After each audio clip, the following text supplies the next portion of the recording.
आज दुनिया के सारे मुसलमानों की नजरें सिर्फ एक इंसान पर टिकी हुई हैं, मेहदी।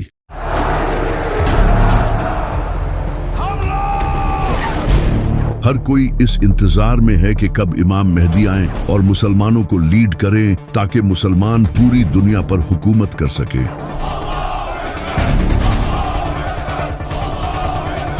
लेकिन हर कोई ये जानना चाहता है कि इमाम मेहदी आएंगे कब। क्या इमाम मेहदी का ज़हूर सिर्फ मुसलमानों की किताबों में ही लिखा है या फिर दुनिया के डिफरेंट रिलीजन्स की किताबों में भी इमाम मेहदी के आने की प्रेडिक्शंस की गई हैं? और सबसे बढ़कर इमाम मेहदी आखिर किस तरह आज की इस दुनिया में आकर दुनिया की सुपर पावर्स का सामना करेंगे? तो चलिए जानते हैं।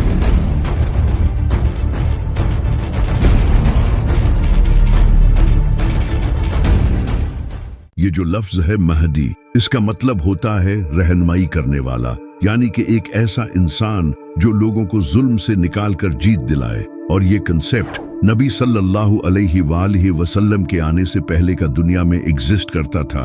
आप सल्लल्लाहु अलैहि वसल्लम से हजारों साल पहले हजरत नूह अलैहिस्सलाम के टाइम पर, जब लोग हद से ज्यादा करप्ट हो चुके थे, बुत प्रस्ती, करप्शन, जुल्म, नाइंसाफी लोगों में भरी हुई थी।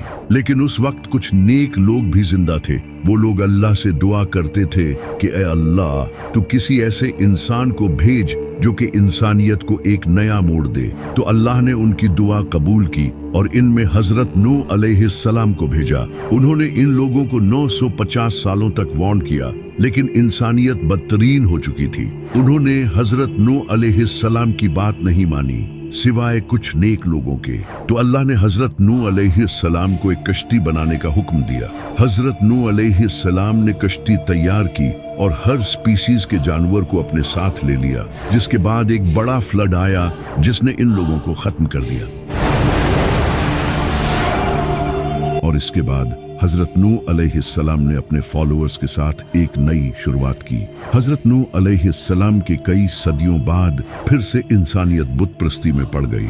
उस वक्त की बुक्स में भी ये लिखा था कि एक ऐसा इंसान आने वाला है जो कि अल्लाह का दोस्त होगा, जो कि हजरत इब्राहिम अलैहिस्सलाम थे। फिर हजरत इब्राहिम अलैहिस्सलाम ने बुत प्रस्ती को छोड़कर तौहीद बयान की और लोगों को हदायत दी।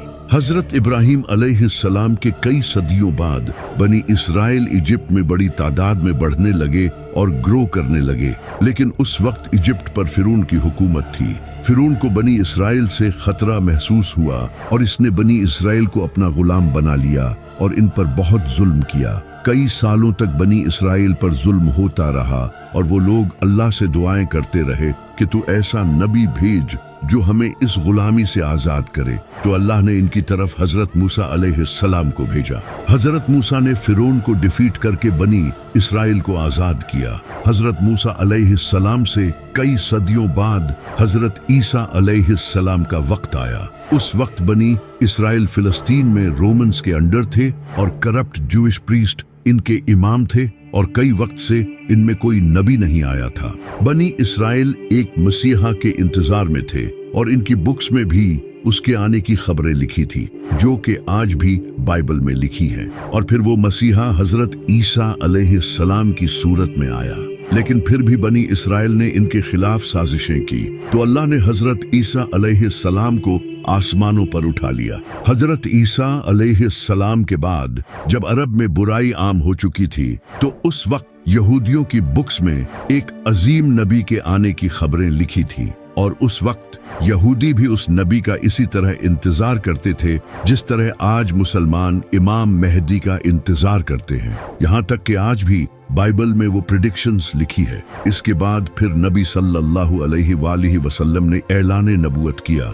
तो ये जो मसीहा का कॉन्सेप्ट है, ये बनी इसराइल में पहले से मौजूद था। इसी वजह से इस्लाम के एक बेहतरीन स्कॉलर और पोएट अल्लामा इकबाल भी इमाम मेहदी के इस कॉन्सेप्ट को नहीं मानते थे। इनका ये कहना था कि ये कॉन्सेप्ट मुसलमानों ने यहूदियों और क्रिश्चियंस से लिया है। जब अब्बासी खिलाफत के दौर में मुसलमानों पर जुल्म हो रहा था, तब मुसलमानों में ये कॉन्सेप्ट फैलने लगा कि बहुत जल्द एक मसीहा आएगा जो सब ठीक कर देगा। अल्लामा इकबाल का कहना था कि मुसलमानों का किसी मसीहा के इंतजार में जुल्म सहते रहना ये बहुत ही खतरनाक है। इसी वजह से वो इमाम मेहदी के इस कॉन्सेप्ट को नहीं मानते थे। सिर्फ अल्लामा इकबाल ही नहीं बल्कि इब्ने खालदून जो एक स्कॉलर और फिलोसोफर थे, वो भी इमाम मेहदी से रिलेटेड अहादीस की सनद से अग्री नहीं थे। लेकिन अगर देखा जाए तो इमाम मेहदी से रिलेटेड अहादीस तकरीबन हर बड़ी हदीस की किताब में मौजूद हैं, सिवाय बुखारी और मुस्लिम के। सुन्नी और शिया दोनों किताबों में कई अहादीस मौजूद हैं, वो भी बिल्कुल सही सनद के साथ। सिर्फ इस्लाम ही नहीं बल्कि दुनिया के आज हर बड़े मजहब की किताबों में एक मसीहा के आने की प्रेडिक्शंस मौजूद है। जैसा कि मेसोपोटामिया में एक चरवाहे का जिक्र मौजूद है जो कि मसीहा होगा, और इजिप्ट में एक ओसिरिस नाम के इंसान का जिक्र है जो कि जमीन को दोबारा जिंदा करेगा। इसी तरह ज़ोरोआस्ट्रियन मजहब में एक ज़ाराथुस्ट्रा नाम के इंसान का जिक्र है जो कि आखिरी वक्त में पैदा होगा और एक बड़ी जंग लड़ेगा। इसी तरह हिंदू कल की अवतार को मानते हैं जो कि कलयुग के वक्त आएगा। वो सफेद रंग के घोड़े पर सवार होगा और इसके हाथ में तलवार होगी जो कि जुल्म के खिलाफ लड़ेगा और पूरी दुनिया में दीन फैलाएगा। बुद्धिज्म में भी एक मैत्रेय नाम के इंसान का जिक्र है जो कि उस वक्त आएगा जब लोग दीन से फिर जाएंगे। वो सच फैलाएगा और दुनिया को सीधी राह दिखाएगा। इसी तरह यहूदी भी अपने मसीहा को मानते हैं जो कि फ्यूचर में आने वाला है, लेकिन उनका वो मसीहा दज्जाल होगा जो कि इन्हें लीड करेगा और थर्ड टेंपल को बिल्ड करेगा। वही क्रिश्चियंस हजरत ईसा अलैहिस्सलाम के नज़ूल को मानते हैं जिन्हें मुसलमान भी मानते हैं। तो ये मसीहा का कॉन्सेप्ट हर मजहब में मौजूद है, और इस्लाम में भी इमाम मेहदी का कॉन्सेप्ट खुद बनाया नहीं गया बल्कि ये सही हदीसों में मौजूद है। यहाँ तक कि अमेरिका का प्रेसिडेंट जो बाइडेन भी इमाम मेहदी के बारे में जानता है। I didn't know the difference that existed. I didn't know what the hidden imam. I didn't know what the hidden imam. I didn't know what the hidden imam. और Netanyahu भी ये जानता है कि मुसलमान दोबारा से खिलाफत कायम करेंगे। They don't want any Western presence here, and guess what? Increasingly, they don't want any Western presence here either. They have dreams of reestablishing the caliphate. लेकिन यहाँ सबसे बड़ा सवाल यही है कि आखिर किस तरह इमाम मेहदी इस दुनिया की बड़ी पावर्स को चैलेंज करेंगे जिनके पास एडवांस वेपन्स हैं, जो इस पूरी दुनिया की इकोनॉमी तक को कंट्रोल करते हैं। We have the strongest economy in the world. जिनके पास आज के हर मुसलमान का डेटा मौजूद है। आखिर एक इंसान किस तरह इन सब को शिकस्त देगा, जबकि इमाम मेहदी के इस दुनिया में आने से पहले हालात और ज्यादा डिफिकल्ट हो जाएंगे। सीरिया में जुल्म हो रहा होगा जो आज भी हो रहा है। After years of laying dormant, the civil war in Syria is suddenly dynamic again.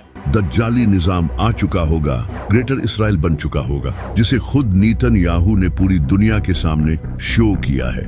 The whole Middle East changes. We tear down the walls of enmity.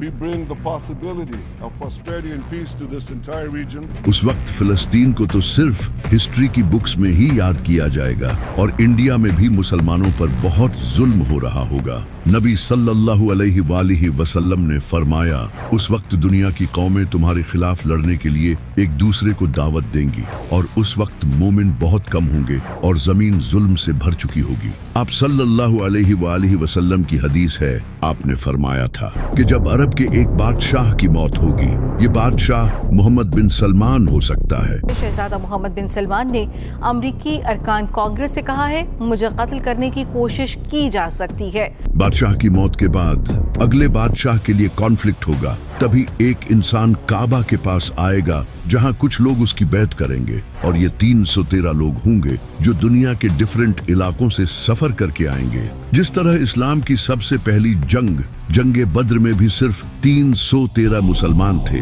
जिसके बाद इस्लाम का एक नया चैप्टर शुरू हुआ। इसी तरह इमाम मेहदी के साथ भी उनके 313 खास साथी होंगे जो नेक, इंटेलिजेंट, स्ट्रॉन्ग और परहेजगार होंगे। और कई अहादीस में आता है कि वो ऐसे लोग होंगे जिन्हें दुनिया में कोई नहीं जानता होगा, लेकिन अल्लाह के नजदीक इनका बड़ा मुकाम होगा, और इनमें से एक इंसान के पास 40 इंसानों जितना इल्म होगा।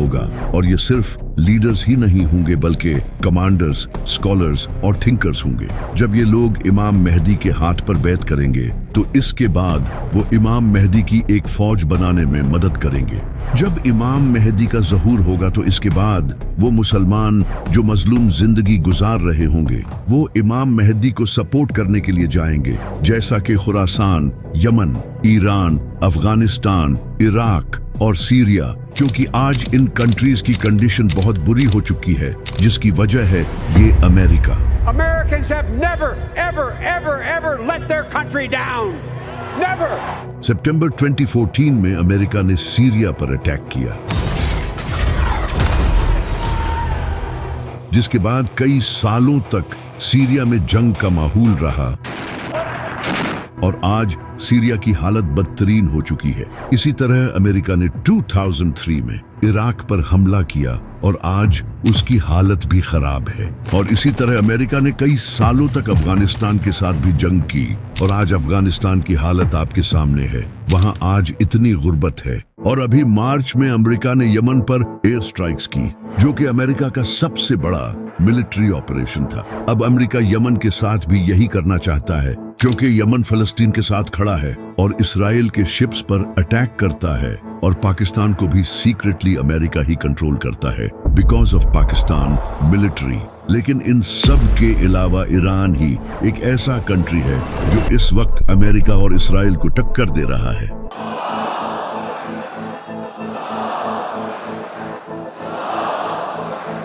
जिसे इसराइल खुद अपने लिए एक बड़ा खतरा समझता है। What's the greatest threat right now that Israel faces? Iran.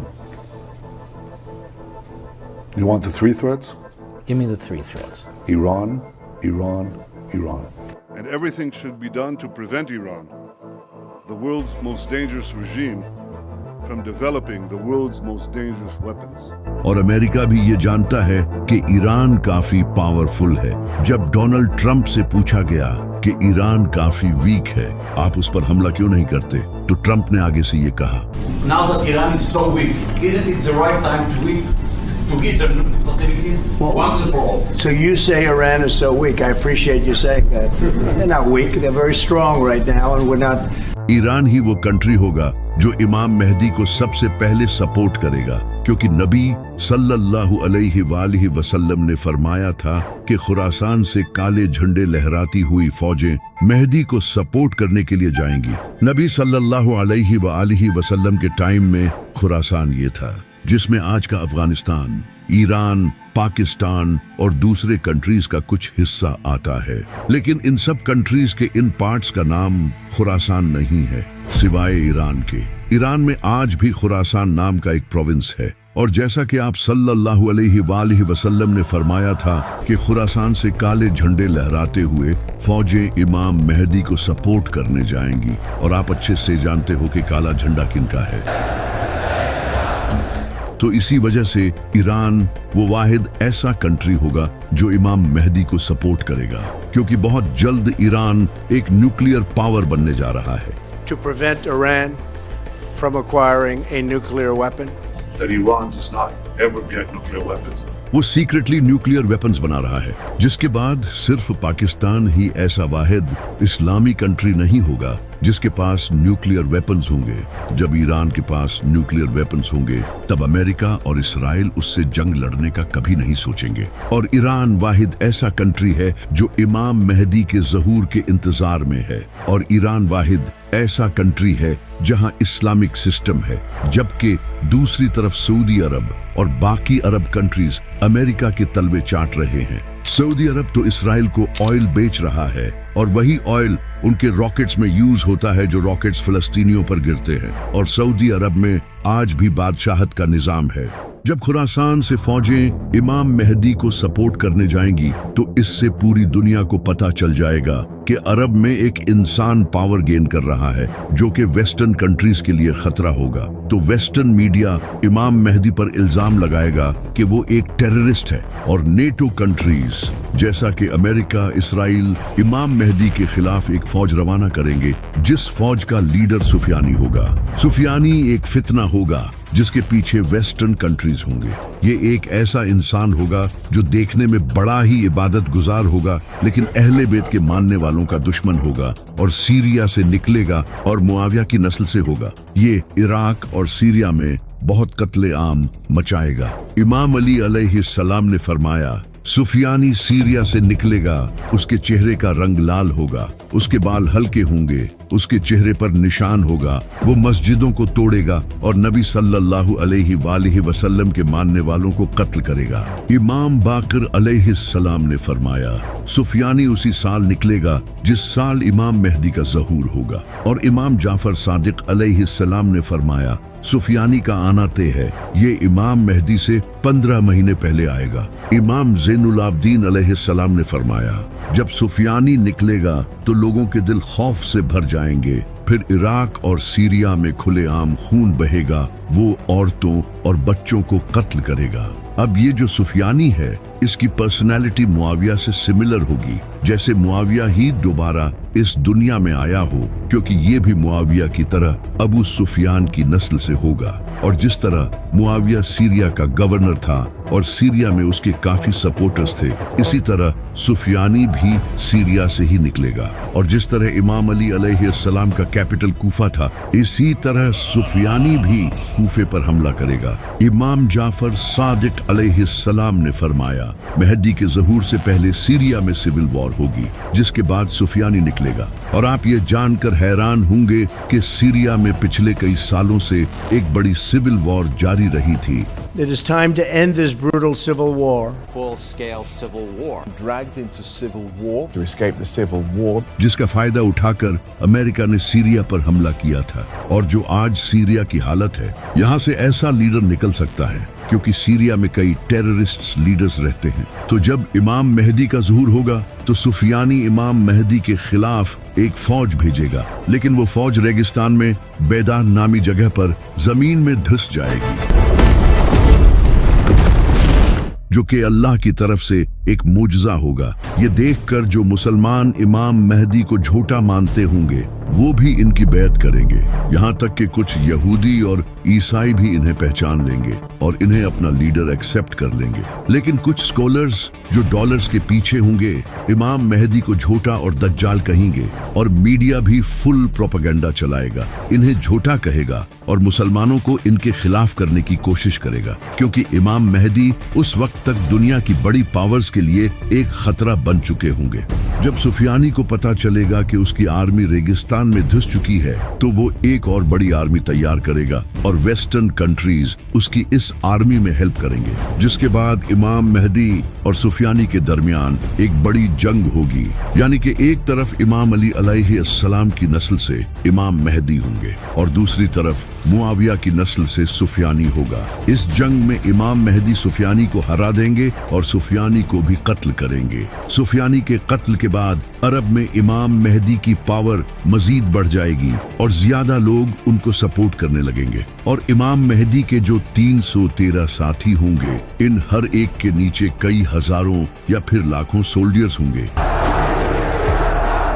कई ऑर्गेनाइजेशंस इमाम मेहदी की सपोर्ट में आने लगेंगी और इसी वक्त इमाम मेहदी हिंदुस्तान पर हमला करेंगे, क्योंकि वहां मुसलमानों पर जुल्म हो रहा होगा, और हिंदुस्तान को फतह कर लेंगे, जिसके बाद इमाम मेहदी पूरी दुनिया में एक ग्रेट लीडर बन चुके होंगे, जिसे देखकर नेटो इमाम मेहदी के साथ एक पीस ट्रीटी साइन करेगा। यानी कि यूरोपियन कंट्रीज और अमेरिका इमाम मेहदी के साथ अग्रीमेंट करेंगे, क्योंकि उस वक्त इनके लिए इमाम मेहदी के अलावा भी कोई और खतरा होगा। तो इसलिए वो इमाम मेहदी के साथ अग्रीमेंट साइन करेंगे। नबी सल्लल्लाहु अलैहि वसल्लम ने फरमाया था कि तुम्हारे और रोमन्स के दरमियान एक पीस ट्रीटी होगी, जिसके बाद तुम उनके साथ मिलकर किसी और से लड़ोगे और वो तुम्हारा और उनका दुश्मन होगा। अब वो दुश्मन कौन होगा, ये तो फ्यूचर में ही पता चलेगा। हो सकता है कि वो ज़ायोनिस्ट्स हों, क्योंकि वो मुसलमानों के भी दुश्मन होंगे। इमाम मेहदी दूसरे कंट्रीज के साथ मिलकर उसके खिलाफ जंग करेंगे और ये जंग मुसलमान क्रिश्चियंस के साथ मिलकर जीत जाएंगे।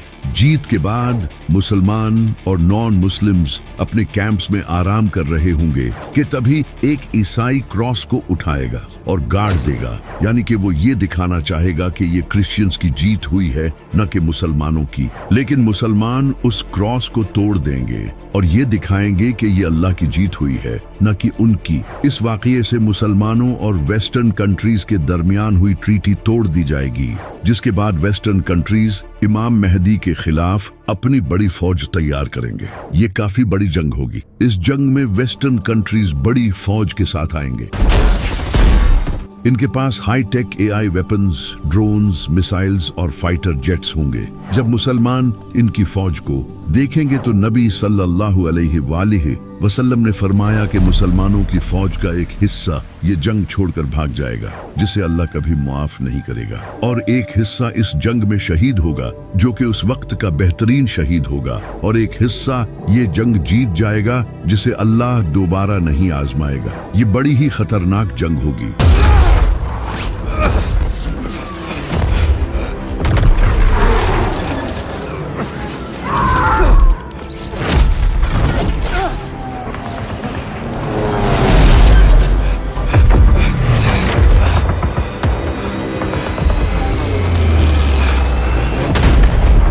ये जंग सीरिया के करीब या फिर टर्की के साउथ में लड़ी जाएगी, जहां आज से कुछ टाइम पहले सीरिया की जंग भी हो चुकी है। इस जंग को जीतने के बाद मुसलमान सीधा कॉन्स्टेंटिनोपल जाएंगे, जो कि आज टर्की का इस्तांबुल शहर है, यानी कि इमाम मेहदी से पहले इस्तांबुल मुसलमानों के हाथों से चला जाएगा। और ये इस्तांबुल सिटी मुसलमानों की हिस्ट्री का बहुत ही इम्पोर्टेंट शहर है। नबी सल्लल्लाहु अलैहि वसल्लम ने अपनी जिंदगी में फरमाया था कि तुम लोग कॉन्स्टेंटिनोपल को फतह करोगे, और इसे फतह करने वाला लीडर बड़ा ही कमाल होगा, और इसे फतह करने वाली फौज भी कमाल होगी। जिसके बाद 1453 में सुल्तान मोहम्मद फातिह ने कॉन्स्टेंटिनोपल को फतह किया, जिस पर हमने एक वीडियो भी बनाई थी। अब उलमा का कहना है कि ये प्रेडिक्शन सुल्तान मोहम्मद फातिह के वक्त पूरी हो चुकी है, लेकिन कुछ का कहना है कि नबी सल्लल्लाहु अलैहि वसल्लम ने ये इमाम मेहदी के टाइम पर जो कॉन्स्टेंटिनोपल फतह होगा उसके बारे में फरमाया था। जब इमाम मेहदी अपनी फौज लेकर कॉन्स्टेंटिनोपल की तरफ जाएंगे तो उस वक्त मुसलमानों की फौज ऊंची आवाज में अल्लाह अकबर के नारे लगाते हुए जाएगी, और इनकी आवाज दूर दूर तक पहुंचेगी, जिसे देखकर दुश्मन डर जाएंगे और वो कॉन्स्टेंटिनोपल बगैर किसी जंग के मुसलमानों के हवाले कर देंगे। इस जंग को जीतने के बाद मुसलमान अभी उस जंग का सामान समेट ही रहे होंगे कि तभी उन्हें खबर मिलेगी कि दज्जाल आ चुका है। ये शैतान होगा जो कि मुसलमानों में फसाद डालने के लिए पुकारेगा और कहेगा कि दज्जाल ने तुम्हारे घरों पर कब्जा कर लिया है। मुसलमान ये सुनते ही डर जाएंगे। इमाम मेहदी अपनी फौज को लेकर वापस से सीरिया या फिर इराक जाएंगे ताकि इन लोगों को बचा सकें, लेकिन जैसे ही वो वहां पहुंचेंगे दज्जाल सच में वहां आ चुका होगा, जिसके बाद हजरत ईसा अलैहिस्सलाम का ज़ुहूर होगा, जो कि हम अगली वीडियो में जानेंगे।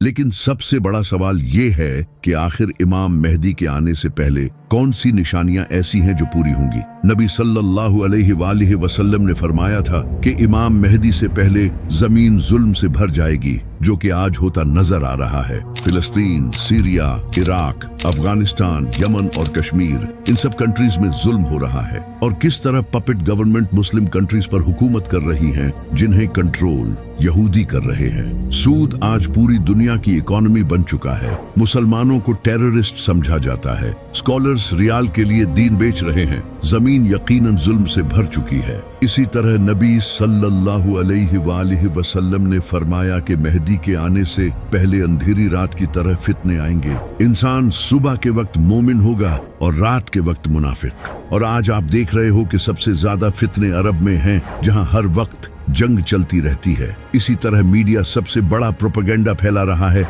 जिसका कुछ पता नहीं कि सच क्या है और झूठ क्या। लेकिन कई प्रेडिक्शंस ऐसी भी हैं जो कि अभी पूरी नहीं हुई, जैसे कि नबी सल्लल्लाहु अलैहि वसल्लम ने फरमाया था कि इमाम मेहदी के आने से पहले यमन से एक इंसान निकलेगा। वो लोगों को सच और इमाम मेहदी की तरफ बुलाएगा। जब वो निकलेगा तो मुसलमानों के लिए हथियार बेचना अलाउड नहीं होगा, और ये सुफियानी के टाइम ही आएगा। इस वक्त अगर देखा जाए तो यमन में हुतीज का ग्रुप ऐसा है जो फिलिस्तीन के साथ खड़ा है, जो कि खुद को अहले बैत की नस्ल के कहते हैं। ये हुतीज इसराइल के शिप्स को डिस्ट्रॉय करते हैं जो यमन के पास से गुजरते हैं, तो हो सकता है कि वो इन्हीं में से कोई हो। इसी तरह नबी सल्लल्लाहु अलैहि वसल्लम ने फरमाया था कि ईस्ट से एक बड़ी आग निकलेगी जो कि 3 रातों तक देखी जाएगी। लोग उसे देखकर खौफ का शिकार हो जाएंगे। अब ये आग एक न्यूक्लियर एक्सप्लोजन भी हो सकता है, जैसा कि ईरान जो कि अरब के ईस्ट में है वो सीक्रेटली न्यूक्लियर वेपन्स बना रहा है। तो हो सकता है कि ईरान एक बड़ा न्यूक्लियर टेस्ट करे, क्योंकि अमेरिका और इसराइल सब ईरान के न्यूक्लियर वेपन्स बनाने से डरे हुए हैं। तो अगर ईरान ने ये न्यूक्लियर एक्सप्लोजन किया तो इससे सच में लोग डर जाएंगे। और जैसा कि नबी सल्लल्लाहु अलैहि वसल्लम ने फरमाया था कि ये आग 3 दिनों तक जारी रहेगी, इसका मतलब कि मीडिया भी इसकी कवरेज करेगा। इमाम जाफर सादिक अलैहिस्सलाम ने फरमाया कि इमाम मेहदी के ज़ुहूर से 15 दिन पहले एक इंसान को काबा के पास कत्ल किया जाएगा। इसका नाम नफ्से ज़किया होगा। ये इंसान मोस्ट लाइकली एक इस्लामी एक्टिविस्ट होगा जो कि लोगों को सच बताने की कोशिश करेगा, लेकिन सऊदी हुकूमत शायद इसे कत्ल करवा देगी। तो ये कुछ ऐसी निशानियां हैं जो कि इमाम मेहदी के आने से पहले पूरी होंगी। लेकिन ये निशानियां भी बहुत जल्द पूरी होने वाली हैं, क्योंकि नबी सल्लल्लाहु अलैहि वसल्लम ने फरमाया था कि आखिरी वक्त में क़यामत की निशानियां इस तरह पूरी होंगी जिस तरह तस्बीह टूटने के बाद इसके दाने एक के बाद एक गिरते चले जाते हैं।